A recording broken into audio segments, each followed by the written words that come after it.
Bonjour à tous, bienvenue au JT Pop. Très heureux pour vous retrouver, de vous retrouver, pardon, sur cette vidéo. Aujourd'hui, je voulais d'abord commencer par vous remercier de votre fidélité. Merci aux gens qui s'abonnent. Merci de votre soutien, ça fait plaisir. Puis j'espère que ça vous plaît, donc n'hésitez pas à mettre des commentaires. Et en fait, ça donne envie de m'impliquer encore plus. Donc, si je fais beaucoup de vidéos actuellement, c'est parce que c'est vous qui me donnez envie de faire ces vidéos-là. Donc, vraiment, ça me touche et voilà, j'ai pas d'autre mot que dire merci. J'ai cherché un truc original, non, j'ai trouvé que merci. Bon, en fait, aujourd'hui, je vais vous parler d'une saga cinématographique dont personne ne me parle et donc si j'arrive à convaincre une seule personne de la regarder, je serai heureux et je pense que j'aurai fait mon job.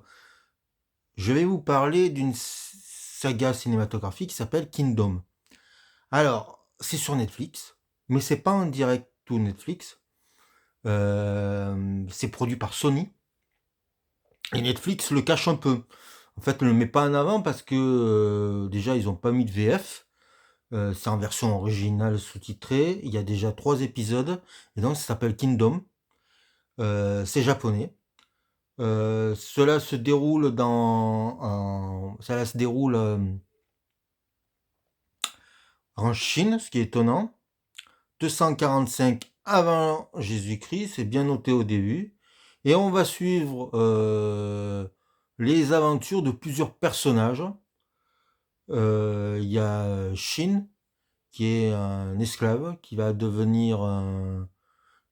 devenir le plus grand général du monde. On va suivre le général Oki, qui ne veut pas se mêler à aux problèmes des royaumes, aux guerres des chefs, tout ça, mais qui va devoir à un moment donné s'impliquer.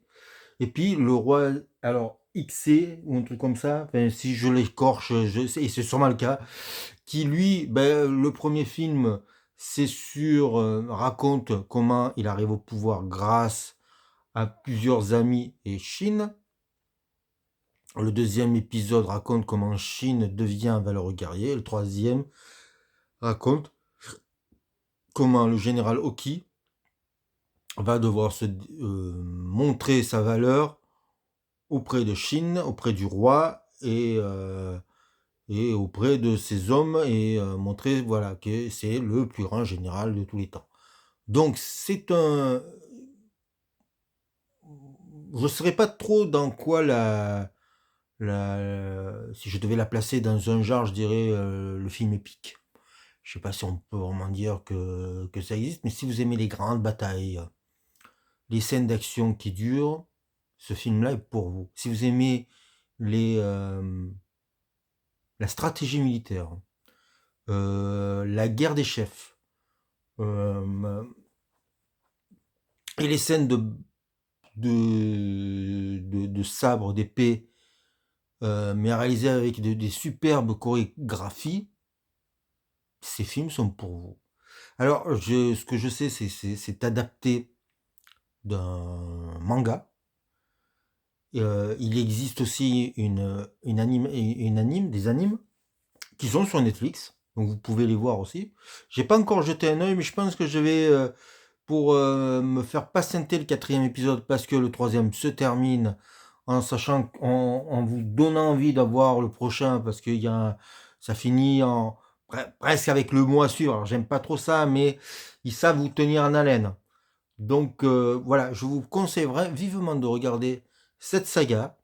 C'est des films qui font plus de 2 heures. Les costumes sont magnifiques, les décors sont beaux. Il y a des CGI pas toujours top, mais il y en a pas trop.